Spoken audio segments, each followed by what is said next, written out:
अनामिका आवाज आ रही है? माइक शो नहीं कर रहा है तुम्हारा।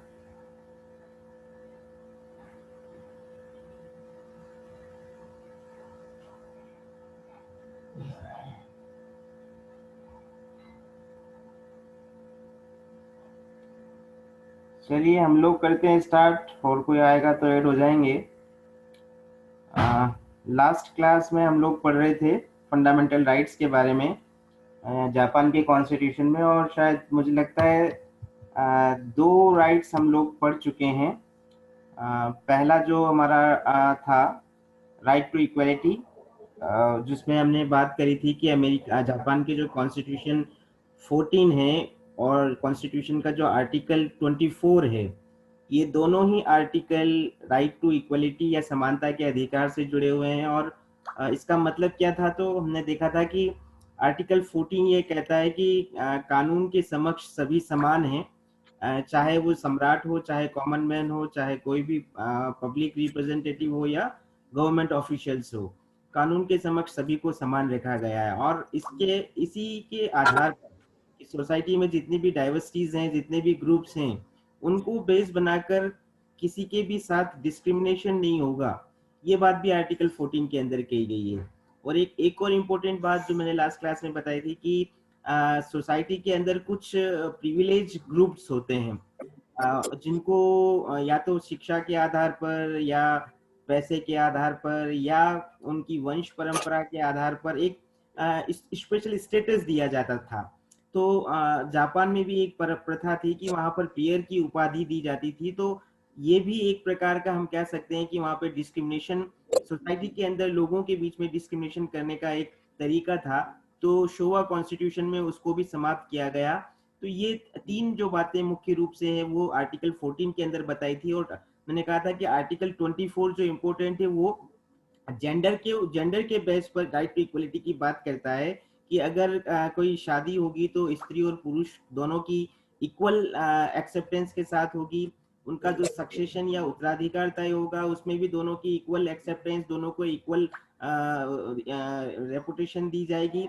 इसी प्रकार जो भी डाइवोर्स का मामला है या फैमिली रिलेटेड से जितने भी इश्यूज हैं, उसमें भी स्त्री और पुरुष को समान रखने की कोशिश जापान के कॉन्स्टिट्यूशन के द्वारा की गई है। तो ये पहला हमने राइट्स पढ़ा था जापान के कॉन्स्टिट्यूशन का। दूसरा जो राइट पढ़ा था हमने वो था पॉलिटिकल राइट। इसमें मैंने 4 आर्टिकल का जिक्र किया था, आर्टिकल 15, आर्टिकल 16, 17 और 22। आर्टिकल 15 में हम लोगों ने बात की थी कि वहाँ एडल्ट वोटिंग राइट्स की बात, वोटिंग राइट्स कॉन्स्टिट्यूशन सबको देता है। एडल्ट वोटिंग राइट का मतलब कि एक मिनिमम एज को फुलफिल करने के बाद कोई भी स्त्री पुरुष किसी भी जाति धर्म वर्ण का हो, वो जापान में वोट डालने का राइट रखता है। और उसकी जो मिनिमम एज कॉन्स्टिट्यूशन ने तय कर रखी है वो 20 ईयर्स तय कर रखी है। फिर हमने आर्टिकल 16 की बात करी। आर्टिकल 16 के अंदर हमने कहा था कि right to petition, petition file करने का अधिकार लोगों को है। देखो ये एक स्पेशल राइट है जो जापान के लोगों को प्राप्त है। पिटिशन कब फाइल की जा सकती है कोर्ट के अंदर?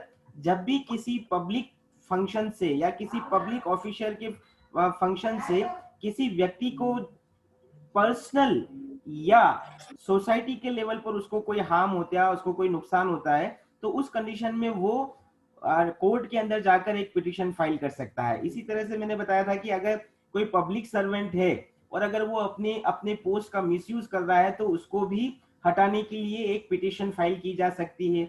अगर डाइट ने या सम्राट ने या पीएम ने कुछ इस तरह से कानून इम्प्लीमेंट या कानून बनाए हैं जो कि प्रॉपर नहीं है, तो उनको संशोधित करने या उनको पूरी तरह से खारिज करवाने का काम के लिए भी एक पिटिशन फाइल करने का राइट आम लोगों को है। तो article 16 totally right to petition के बारे में हम बता सकते हैं। और इसी से कनेक्टेड एक अगला राइट और आर्टिकल 17 के अंदर दिया गया है, वो है राइट टू कंपनसेशन, क्षतिपूर्ति पाने का अधिकार।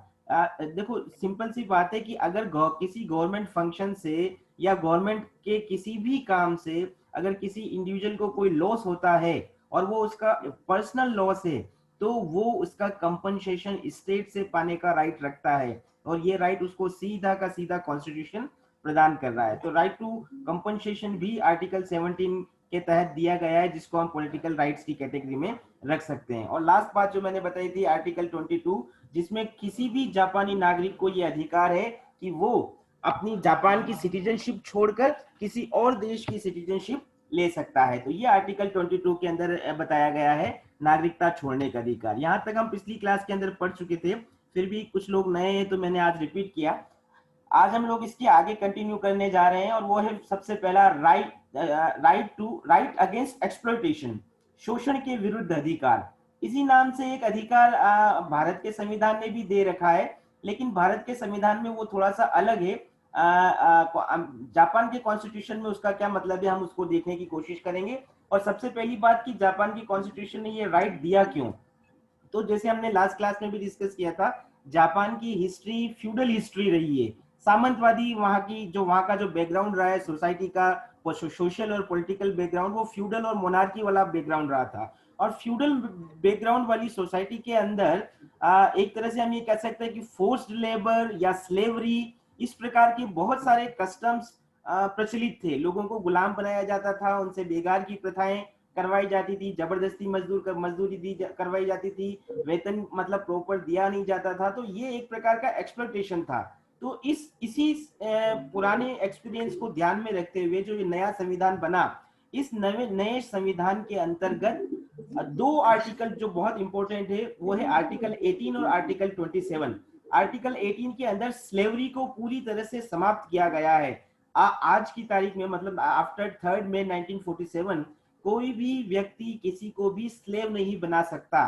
तो ये एक बहुत इंपॉर्टेंट बात, जो इंडिविजुअल की जो उसकी जो गरिमा है, उसकी जो प्रेस्टीज है, उसको बनाए रखने के लिए स्लेवरी को पूरी तरह से खत्म करने का काम आर्टिकल 18 के द्वारा किया गया। और इसी तरह से फोर्स्ड लेबर, जिसको हम बलात् श्रम या जबरदस्ती बेगार की प्रथा कहते हैं, उसको भी पूरी तरह से प्रतिबंधित किया गया है आर्टिकल 18 के द्वारा। तो ये दो बातें आर्टिकल 18 के अंतर्गत जो दास्ता और बलात् श्रम से जुड़ी है, उन दोनों को क्राइम की कैटेगरी में रखते हुए इनको पनिशेबल बनाया गया है। अगर कोई भी व्यक्ति या कोई भी इंस्टीट्यूट या कोई भी ऑर्गेनाइजेशन अगर स्लेवरी से जुड़ी हुई है या वो फोर्स लेबर के साथ जुड़ी हुई है, तो उसको कानून के तहत दंडित किया जा सकता है। इसी तरह से आर्टिकल 27 की बात हम करते हैं तो वो चाइल्ड अब्यूज से जुड़ा हुआ है, जिसको हम कहते हैं बाल शोषण। किसी भी बच्चे के साथ ना तो उससे जबरदस्ती श्रम करवाया जा सकता है और ना ही किसी भी बच्चे का किसी भी तरह से कोई एक्सप्लॉयटेशन या शोषण किया जा सकता है। तो आर्टिकल 27 के अंदर चाइल्ड अब्यूज को प्रतिबंधित किया गया है और इसको एक दंडनीय अपराध भी माना गया है।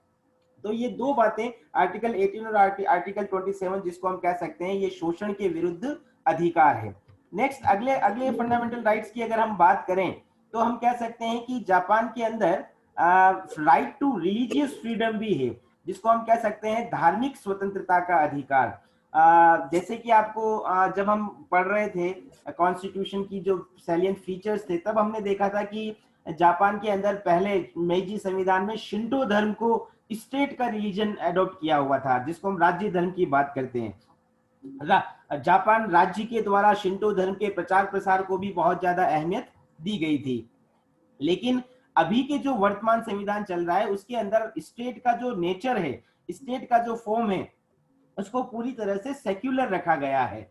तो और जब हम बात करते हैं कि जापान एक सेक्युलर स्टेट क्यों बना, तो उसके लिए दो चीजों को हम रिफ्लेक्ट कर सकते हैं। आप देख सकते हैं कि एक तो वहां पर डेमोक्रेटिक फॉर्म को अडॉप्ट किया गया है, लोकतांत्रिक राज्य के स्वरूप को अपनाया गया है। दूसरा, वो एक सिविलाइज्ड स्टेट को चाहते थे कि एक ऐसा राज्य जिसमें धर्म के नाम पर किसी भी प्रकार का झगड़ा कलह या कोई राइट्स नहीं हो। तो एक सिविल स्टेट और एक डेमोक्रेटिक स्टेट को एस्टेब्लिश करने के लिए जापान के कॉन्स्टिट्यूशन में सेक्युलर सिस्टम या धर्मनिरपेक्षता को अपनाया गया। और जब इस धर्मनिरपेक्षता को अपनाया गया तो इसको लेके दो आर्टिकल जो रिलीजियस फ्रीडम से जुड़े हुए हैं, राइट को लेकर, वो दो आर्टिकल कॉन्स्टिट्यूशन में डाले गए, आर्टिकल 19 और आर्टिकल 20।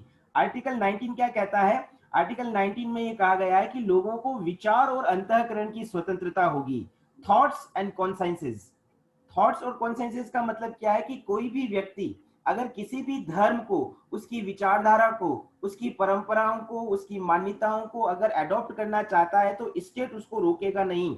कोई अगर नहीं करना चाहता है तब भी स्टेट उसको नहीं रोकेगा।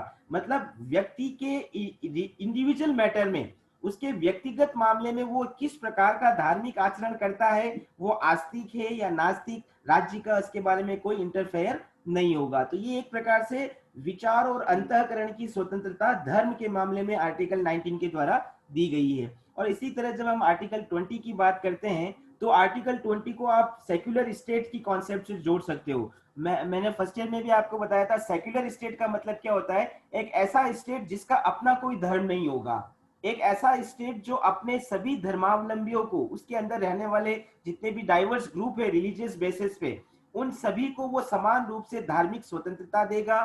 किसी भी संगठन को, कोई भी विशेष धार्मिक आधार पर किसी भी संगठन को कोई प्रिविलेज या विशेषाधिकार प्रदान नहीं किया जाएगा, और ना ही कोई इस धर्म, राज्य के अंदर जो अलग अलग धर्म है, ना ही कोई धर्म पॉलिटिकल पावर का मिसयूज करेगा। किसी भी स्टेट के इंस्टीट्यूशन के द्वारा रिलीजियस एजुकेशन नहीं दी जाएगी।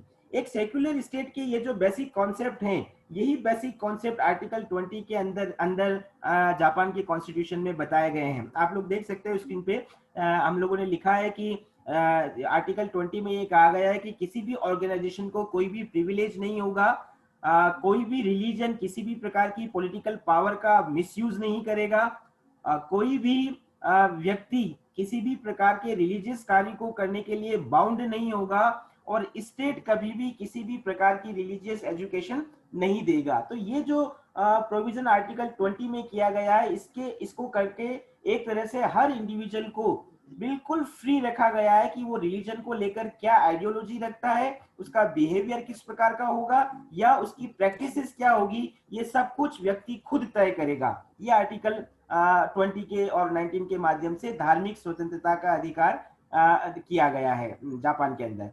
फिर नेक्स्ट जब अगले अधिकार या अगले राइट्स की हम बात करते हैं तो वो है right to freedom of expression. ये इंडियन कॉन्स्टिट्यूशन भी हमको देता है, भाषण और अभिव्यक्ति की स्वतंत्रता।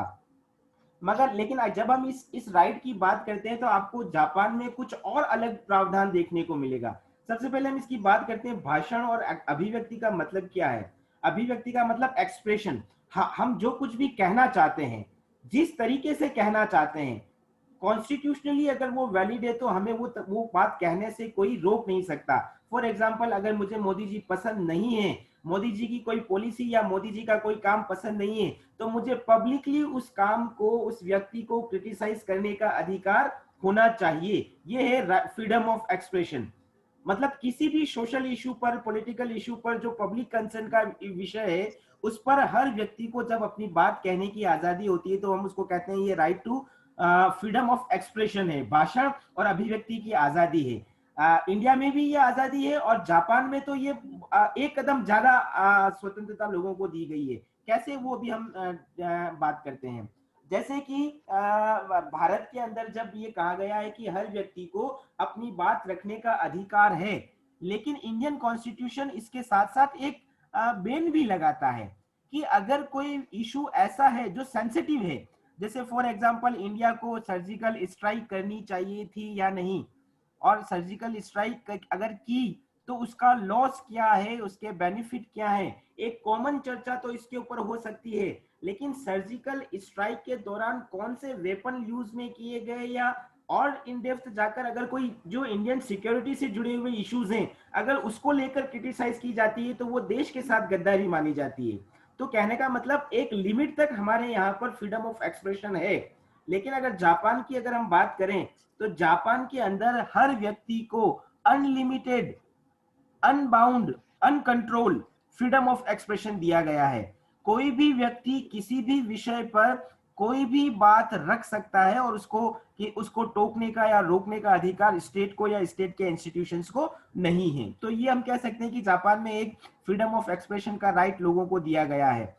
साथ ही साथ फ्रीडम ऑफ एक्सप्रेशन को और ज्यादा इफेक्टिव बनाने के लिए आर्टिकल 21 में ये कहा गया है कि कोई भी व्यक्ति या व्यक्तियों का ग्रुप अपने अपनी अपनी एक सभा का आयोजन कर सकता है, अपनी कम्युनिटी को डेवलप कर सकता है, यहाँ तक कि वहां पर जितना भी मीडिया है चाहे वो प्रिंट मीडिया है, चाहे वो इलेक्ट्रॉनिक मीडिया है, उस मीडिया को पूरी तरह से इंडिपेंडेंट बनाया गया है, एक स्वतंत्र यूनिट के रूप में स्टेब्लिश किया गया है, ताकि इस मीडिया के माध्यम से लोग अपने अपने विचारों को लोगों तक, सरकार तक, इंटरनेशनल कम्युनिटी तक आसानी तक पहुंचा सके। तो ये जो सारे प्रोविजन हैं आर्टिकल 21 के, ये प्रोविजन एक तरह से right to freedom of expression का प्रोविजन करता है। और यहाँ तक कि हम इसमें एक चीज और कह सकते हैं कि फ्रीडम ऑफ एक्सप्रेशन को और ज्यादा इफेक्टिव बनाने के लिए वहां लिटरेचर को भी जो जो जो भी पब्लिकेशन है उस लिटरेचर को भी पूरी तरह से इंडिपेंडेंट रखा गया है, किसी भी तरह से उसका मैनिपुलेशन गवर्नमेंट या उसकी एजेंसीज के द्वारा नहीं किया जाता। तो ये एक और right to freedom of expression. फिर जब हम बात करते हैं नेक्स्ट अगला राइट क्या हो सकता है, तो हम बात करते हैं right to property and profession, व्यवसाय और संपत्ति का अधिकार।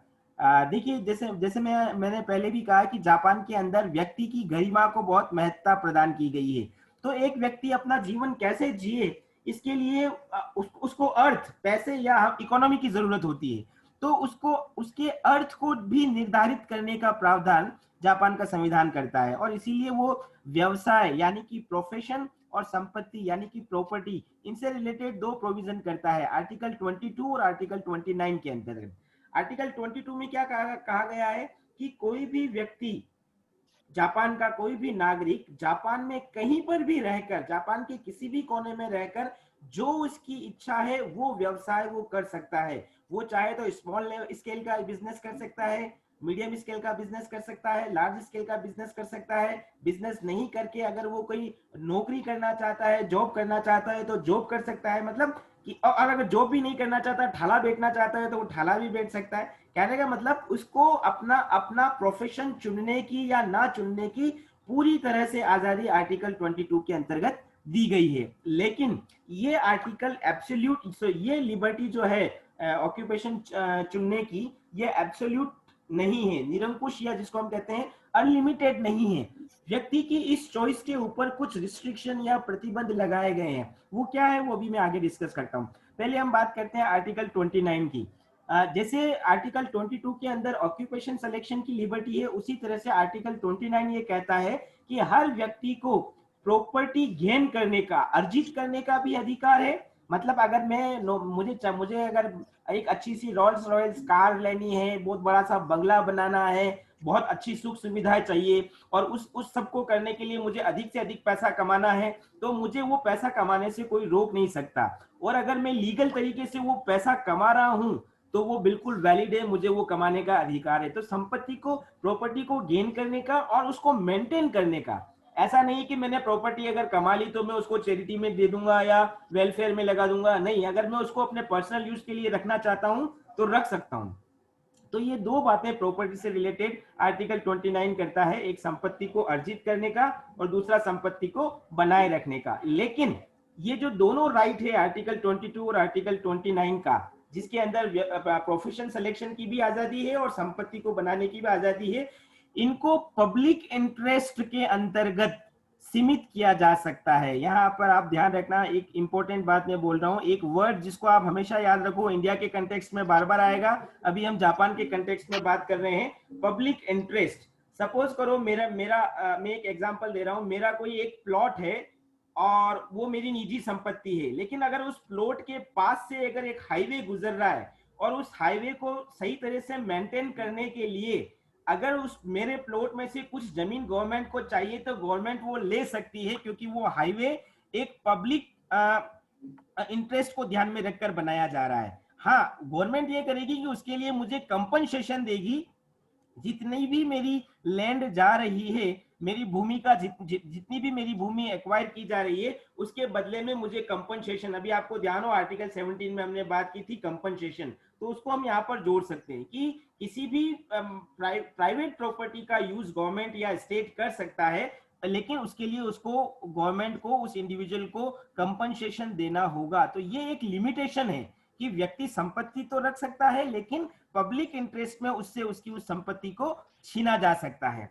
इसी तरह से एक चीज और देखो, ये बहुत डीप बात है कि अभी हमने कहा व्यक्ति को राइट टू प्रॉपर्टी है, संपत्ति रखने का अधिकार है, लेकिन संपत्ति रखने का ये अधिकार सीमित है, लिमिटेड है। जैसे फॉर एग्जांपल आप लोगों ने सुना होगा, हम लोग इनकम टैक्स पे करते हैं, है ना। गवर्नमेंट ने इंडिया के अंदर डिसाइड कर रखा है कि अगर कोई व्यक्ति 5 लाख तक की उसकी एनुअल इनकम है, तब तक तो उसको गवर्नमेंट को कोई टैक्स नहीं देना पड़ेगा। लेकिन जैसे ही 5 लाख से ज्यादा होगी, तो अलग अलग स्लेब बना रखी है कि 10 लाख तक आपको 10% देना होगा, 10 से अगर 20 लाख तक आपकी इनकम है तो 20% आपको टैक्स देना पड़ेगा। तो ये क्या है, ये टैक्सेशन है कि गवर्नमेंट ने व्यक्ति को एक लिमिट तक अपनी संपत्ति को गेन करने का राइट दे रखा है। उसके ऊपर अगर वो करता है तो उसका एक पार्ट टैक्सेशन के रूप में वो गवर्नमेंट को देगा। तो ये कर लगाने का जो अधिकार है, ये स्टेट के पास हमेशा रहता है, हर स्टेट के अंदर। तो इस टैक्सेशन के प्रोसेस से व्यक्ति के राइट टू प्रॉपर्टी को लिमिट किया जा सकता है।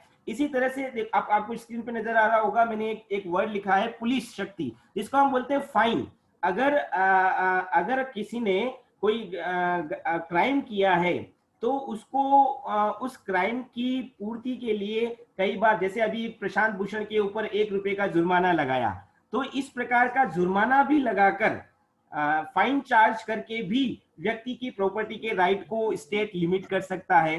फिर एक तीसरी बात और हम यहाँ पर कह सकते हैं कि जो भी स्टेट का जो पावर है, जिसके पास सॉवरेंटी होती है, वो किसी न किसी रूप में पब्लिक को या पब्लिक की प्रॉपर्टी को पब्लिक इंटरेस्ट के लिए यूज में ले सकती है। तो ये कुछ बातें हैं जिनके आधार पर हम कह सकते हैं कि संपत्ति का अधिकार तो है, लेकिन संपत्ति के अधिकार के बावजूद लोगों की संपत्ति पर कुछ कंट्रोल स्टेट के द्वारा लगाया जा सकता है। तो ये राइट टू प्रॉपर्टी और राइट टू प्रोफेशन का जो प्रोविजन है, वो अगली बात जापान के संदर्भ में बता सकते हैं। नेक्स्ट, अगला एक और राइट जो यहाँ पर आप देख सकते हो, फैमिली राइट्स, जिसको कहा जाता है पारिवारिक अधिकार। ये जापान के कॉन्स्टिट्यूशन में एक और अगली विशेषता हम बता सकते हैं। हालांकि इसको हमने राइट टू इक्वलिटी के अंदर भी डिस्कस कर लिया था, लेकिन अब इसको हम फैमिली के कंसर्न में देखने की कोशिश कर रहे हैं। जापान के कॉन्स्टिट्यूशन मेकर्स का ये मानना था कि हर इंडिविजुअल अपने आप में अपनी एक अलग आइडेंटिटी रखता है, और उसको बनाए रखना हर इंडिविजुअल का, हर व्यक्ति का दायित्व है। और ये कब रहेगा, जब उसको परिवार के अंतर्गत लिबर्टी मिलेगी, जिस फैमिली में वो रहता है उस फैमिली में उसको लिबर्टी मिलेगी। तो इसीलिए आर्टिकल 24 जो है वो फैमिली राइट्स की बात करता है। अब फैमिली राइट्स कौन से हैं, जो हम लोगों ने बात कर लिए कि शादी, सक्सेशन या डाइवोर्स या परिवार की सुरक्षा, इन सब को लेकर जेंडर में इक्वलिटी रहेगी, स्त्री और पुरुषों की समान सहमति रहेगी, दोनों का इक्वल कॉपरेशन रहेगा, मतलब महिला और पुरुष मिलकर परिवार को सिक्योर करेंगे, दोनों का इक्वल पार्टिसिपेशन रहेगा परिवार को आगे सुखी और समृद्ध बनाने के लिए। तो ये जो पूरा राइट है आर्टिकल 24 का, इसको हम फैमिली राइट के रूप में बता सकते हैं। तो ये एक अगला प्रोविजन। नेक्स्ट, जब अगली हम बात करते हैं, तो ये एक और राइट जो जापान का कॉन्स्टिट्यूशन देता है, वो है राइट टू सोशल सिक्योरिटी, सामाजिक सुरक्षा का अधिकार। इसको हम लोग अगर कंपेयर करना चाहें तो हम लोग कह सकते हैं कि हमारे यहाँ डायरेक्टिव प्रिंसिपल्स जो हैं कॉन्स्टिट्यूशन में, उसके अंदर इस प्रकार की बात की गई है, लेकिन जापान के अंदर सीधा लोगों को सामाजिक सुरक्षा से जोड़ा गया है। और सामाजिक सुरक्षा जोड़ने के पीछे उद्देश्य क्या था कि व्यक्ति का जीवन सुधरे, एक अच्छी तरीके से, जिसको हम कहते हैं कि रेस्पेक्टेबल लाइफ, सम्मानजनक जीवन जो जीना चाहिए व्यक्ति को, वो जिए, इसका प्रोविजन राज्य को करना होगा। तो व्यक्ति के जीवन स्तर, जो लिविंग स्टैंडर्ड है, उसको ऊंचा उठाने का प्रयास राज्य करेगा। स्टेट से ये एक्सपेक्टेशन की गई है। इसीलिए आर्टिकल 25 में हम जो कह सकते हैं कि हर व्यक्ति को हेल्थ और जो मिनिमम रिक्वायरमेंट से, रोटी, कपड़ा, मकान, हेल्थ, एजुकेशन, एम्प्लॉयमेंट, ये सारी चीजें जो है वो स्टेट प्रोवाइड कराएगा।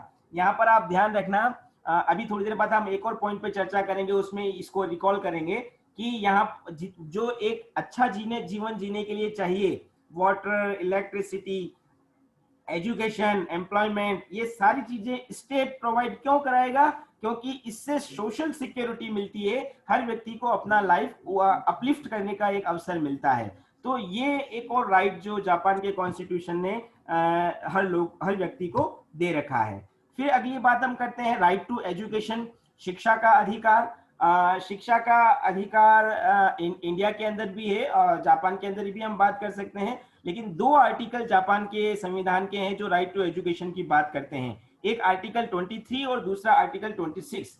आर्टिकल 23 सबको एजुकेशनल लिबर्टी की गारंटी देता है। एजुकेशनल लिबर्टी की गारंटी का मतलब किसी भी व्यक्ति को, जैसे हमारे यहाँ पहले था ना कि अपर कास्ट को एजुकेट किया जाएगा, अपर क्लास आगे आ सकता है, लोअर कास्ट जो अनटचेबल क्लास जिनको कहा जाता था या जिनको डिप्राइव्ड क्लास कहा जाता था, उनको एजुकेशन से वंचित रखा जाता था। जेंडर बेस पे भी अगर हम कहें तो फीमेल को मेल को आगे लाया जाता था, फीमेल को पीछे रखा जाता था। तो ऐसा कुछ भी नहीं।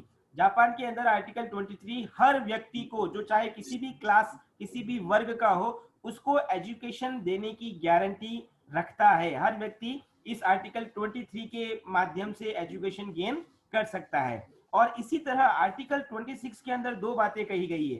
पहली, योग्यता अनुसार शिक्षा पाने का समान अधिकार। योग्यता अनुसार का मतलब कोई व्यक्ति जिसके अंदर उसके अंदर क्या स्किल है ये वो खुद जानता है कि वो क्या कर सकता है। फॉर एग्जाम्पल, मेरा इंटरेस्ट साइंस के अंदर है, मैं एक साइंटिस्ट बनना चाहता हूं, तो मुझे साइंस और उससे रिलेटेड सब्जेक्ट चूज करके उस फील्ड में जाने का अधिकार होना चाहिए। इसी प्रकार अगर मुझे लगता है कि नहीं, मैं तो एक अच्छा आर्टिस्ट बन सकता हूँ, एक अच्छी ड्राइंग बना सकता हूँ, अच्छी पेंटिंग बना सकता हूँ, तो वो फील्ड सेलेक्ट करने का मेरा अधिकार है, उससे रिलेटेड एजुकेशन लेने का अधिकार मेरा है। तो आर्टिकल 26 व्यक्ति को योग्यता के अनुसार शिक्षा गेन करने का इक्वल राइट्स सबको देता है। और इसी को यदि हम और डेप्थ में कहें तो जापान के कॉन्स्टिट्यूशन में दो एजुकेशन, एक प्राइमरी एजुकेशन और पोस्ट प्राइमरी एजुकेशन, इन दोनों को एसेंशियल और फ्री रखा गया है। ये आप ध्यान रखना, ये हर व्यक्ति के लिए अनिवार्य और निशुल्क शिक्षा 6 से लगाकर 15 वर्ष तक की एज का जो भी बच्चा है उसको ये शिक्षा अनिवार्य दी जाएगी, एलिमेंट्री एजुकेशन और पोस्ट एलिमेंट्री एजुकेशन, और ये फ्री भी दी जाएगी, किसी से कोई चार्ज नहीं लिया जाएगा। तो ये दो बातें और हम राइट टू एजुकेशन के अंदर जापान के तहत बता सकते हैं। फिर नेक्स्ट एक अगली बात है, इसको आप लोग समझने की कोशिश करना। जो अगला अधिकार है वो है कार्य और विश्राम का अधिकार, right to work and rest. हमारे यहाँ पर ये चीज भी डायरेक्टिव प्रिंसिपल के अंतर्गत बताई गई है, लेकिन जापान के अंदर ये चीज फंडामेंटल राइट्स के तहत बताई गई है। आर्टिकल 27 क्या कहता है, देखो ये बहुत इंपॉर्टेंट बात है। आर्टिकल 27 ये कहता है कि हर इंडिविजुअल का राइट है कि वो स्टेट से एम्प्लॉयमेंट प्राप्त करे, जिसको हम कहते हैं राइट टू एम्प्लॉयमेंट। हमारे यहाँ पर ये है नहीं। नरेगा, आप लोगों ने नाम सुना होगा, महात्मा गांधी राष्ट्रीय ग्रामीण रोजगार गारंटी योजना, जिसको हम मनरेगा के नाम से जानते हैं, ये कुछ हद तक हमारे यहाँ राइट टू एम्प्लॉयमेंट का प्रोविजन करता है रूरल एरियाज के अंदर, लेकिन अर्बन एरियाज में ऐसा नहीं है। लेकिन जब हम जापान की बात करते हैं तो जापान का कॉन्स्टिट्यूशन साफ ये कहता है कि हर व्यक्ति राइट टू एम्प्लॉयमेंट का अधिकार रखता है। वो ये स्टेट यानी कि राज्य से अपेक्षा करता है कि राज्य उसको काम प्रदान करेगा, और न केवल काम प्रदान करेगा बल्कि वो उसके ड्यूरेशन में, अगर वो एम्प्लॉय बन जाता है स्टेट का, तो उसकी कंडीशंस क्या होगी, वर्किंग कंडीशंस क्या होगी, सैलरी क्या होगी, ये सब चीजें भी राज्य तय करेगा, जो कि पब्लिक के फेवर में होनी चाहिए, मतलब एम्प्लॉय के फेवर में होनी चाहिए। तो राइट टू वर्क और वर्क के बीच में rest, working conditions, salary, wages, ये सारी चीजें पाने का अधिकार एक व्यक्ति को जापान का संविधान प्रदान करता है। तो ये एक अगला अधिकार। नेक्स्ट अगली बात हम लोग कर रहे हैं लेबरर राइट्स, मजदूरों के अधिकार क्या है। यहाँ पर एक और ये एक स्पेशल राइट्स जो लेबर क्लास को दिया है। आप लोग रिकॉल करो कल की या पिछली क्लास की बात को, हमने कहा था कि जापान का कॉन्स्टिट्यूशन सोशलिस्ट आइडियोलॉजी से बहुत इफेक्ट, उससे उसका इम्पैक्ट उसके ऊपर है, समाजवादी विचारधारा। और समाजवादी विचारधारा पूंजीपति और श्रमिक दोनों के हितों की बात करता है। तो वही चीज यहाँ पर भी हम कह सकते हैं कि आर्टिकल 28 में लेबर को ये, हर लेबर को ये राइट दिया गया है कि वो चाहे तो अपनी बातों को रखने के लिए एसोसिएशन या ग्रुप्स बना सकते हैं, और उसके बाद उन ग्रुप्स के माध्यम से वो अपने जिन्होंने उनको रोजगार दिया है, चाहे वो स्टेट है चाहे वो पर्सनल कोई कैपिटलिस्ट है, उसके साथ वो निगोशिएशन कर सकते हैं कोई एक कलेक्टिव एक्शन ले सकते हैं, जैसे हड़ताल, धरना, स्ट्राइक करना, जो भी बात है, हम अपनी बातों को मनवाने के लिए। तो इस प्रकार का एक्शन करना एक लीगल राइट्स, फंडामेंटल राइट्स है श्रमिकों का। लेकिन ये राइट्स जैसे कि हम कहते हैं निरपेक्ष नहीं है। निरपेक्ष मतलब ये जनता इसका दुरुपयोग नहीं कर सकती, ये श्रमिक लोग इसका दुरुपयोग नहीं कर सकते हैं।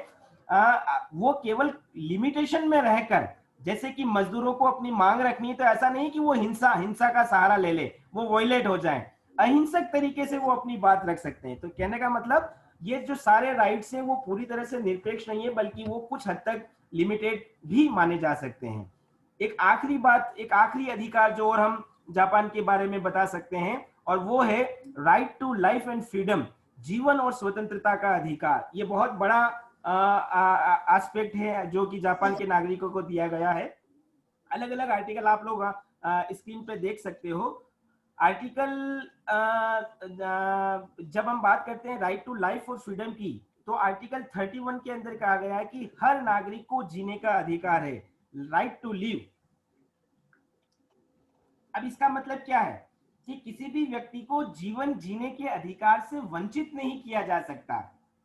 मतलब जबरदस्ती किसी की हत्या, जीने के अधिकार के लिए जो अनुकूल परिस्थितियां हैं उससे उनको वंचित नहीं कर सकते।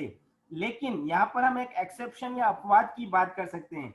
सपोज किसी व्यक्ति ने क्राइम किया है, अपराध किया है, और जुडिशरी ने उसको सजाए मौत दी है, या उसको प्रिजन बना के रख दिया है, आजीवन कारावास दे दिया है, तो ये कानून के दायरे में, कानून की परिभाषा के अनुसार ये वैलिड स्टेप है। इसको अगर छोड़ दें तो सामान्य परिस्थितियों में किसी भी व्यक्ति को जीने के अधिकार से वंचित नहीं किया जा सकता। ये आर्टिकल 31 में कहा गया है। मुझे लगता है कि समय हमारा होने वाला है। अगर किसी का सवाल हो तो पूछ लो। ये वाला पूरा जो राइट टू लाइफ और फ्रीडम है, ये हम लोग, और इसके बाद फंडामेंटल ड्यूटीज कल की क्लास में देखेंगे, तो थोड़ा आसान रहेगा हमारे लिए।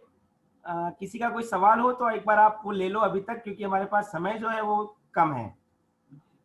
Yes sir. Harsh, sir freedom of literature क्या होता है, क्यों होता है सर, पूरा उसका क्या है, सी मतलब फ्रीडम क्या है ऑफ उसका? लिटरेचर का मतलब, जैसे तस्लीमा नसरीन ने लज्जा लिखा था। तस्लीमा नसरीन का नाम सुना है तुमने? No sir. ये एक बांग्लादेशी राइटर है, और जो मुस्लिम कम्युनिटी के अंदर जो कट्टरपंथी रेडिकल जो आइडियोलॉजीज है उसके अगेंस्ट जाकर उन्होंने अपना एक नॉवेल लिखा था, लज्जा। इसी तरह एक और उपन्यासकार हुए सलमान रुश्दी, वो उन्होंने भी मुस्लिम कम्युनिटी के जो रेडिकल आइडियाज थे उनके अगेंस्ट जाकर लिखा था द सैटेनिक वर्सेस। और इन दोनों राइटर्स को, तस्लीमा नसरीन और सलमान रुश्दी को, जो मुस्लिम कम्युनिटी है उन लोगों ने इनके खिलाफ फतवा जारी कर दिया। अब इसका मतलब क्या है कि क्या उन लोगों को किसी, क्योंकि वो एक धर्म विशेष के लोग हैं, तो क्या वो अपने धर्म की बुराइयों के बारे में नहीं लिख सकते? ये उनको लिखने का अधिकार होना चाहिए, लेकिन ये अधिकार उनको नहीं दिया गया। तो जापान में ऐसा नहीं है। जापान में कोई भी राइटर है, अगर वो किसी भी तरह का लिटरेचर लिखना चाहे जो कि वैलिड क्रिटिक्स के साथ हो, ऐसा नहीं कि आप किसी के ऊपर गलत एलिगेशन लगा रहे हो और मतलब उससे पब्लिक राइट्स हो रहे हैं, ऐसा नहीं। मतलब वैलिड क्रिटिक्स के साथ अगर आप कुछ लिखना चाह रहे हो, तो वो, जैसे मैं अभी एक एग्जांपल और दूं, मैं अगर मोदी जी के अच्छाइयों पे किताब लिखना चाहूं तो भी लिख सकता हूं। मोदी जी ने अगर क्या खराब काम किए हैं, अगर मैं वो लिखना चाहूं तो मैं वो भी लिख सकता हूं। उसको एक स्टोरी के फ्रेम में भी लिख सकता हूं, उसको एक नॉवेल के फ्रेम में भी लिख सकता हूं। ये लिबर्टी मुझे मिलनी चाहिए। तो ये लिटरेचर लिबर्टी कहलाती है। Clear? Yes sir. Harsh? Yes sir clear. और कोई? जगदीश, तनिषा, आरती? No sir. तनिषा कोई सवाल? No sir. No sir. तो कल हम लोग करेंगे कि एक तो हमारा ये छोटा सा टॉपिक बचा है, केवल एक फंडामेंटल राइट, और उसके बाद ड्यूटीज का छोटा सा टॉपिक है, और उसके बाद फिर हम लोग नया टॉपिक शुरू करेंगे, जापान में प्राइम मिनिस्टर और उसकी कैबिनेट। तो ये भी हम लोग कल ही स्टार्ट करेंगे। आज मैंने ये एक नया एक्सपेरिमेंट किया, इससे आप लोगों को कुछ हेल्प मिली है? यस सर, पीपीटी से कुछ मदद मिली है? यस सर, अच्छी क्लैरिटी अच्छी है सर। हाँ, ये क्या देखो, आज मैं घर से हूँ तो मुझे नेट की भी सुविधा है, कॉलेज में भी अब नेट लग चुका है, तो कोशिश ये करेंगे कि अब इसी तरह से हम लोग अगले सारे टॉपिक कवर करेंगे। ज़्यादातर मैंने हिंदी में इसलिए लिखा है क्योंकि बहुत से लोगों को हिंदी वो है, लेकिन फिर भी जो टेक्निकल टर्म्स हैं वो मैंने इंग्लिश में भी लिखी है, तो आप लोगों को लिए वो समझने में भी आसानी रहेगी, स्क्रीन पे वो चीज़ बराबर रहेगी। तो कोशिश हमारी इन फ्यूचर इसी तरह से रहेगी। तो कल हम लोग मिलते हैं राइट 8:15 शार्प 8:15 पे इसी टॉपिक और अगले टॉपिक के साथ। Till then bye bye, good bye and take care. Bye.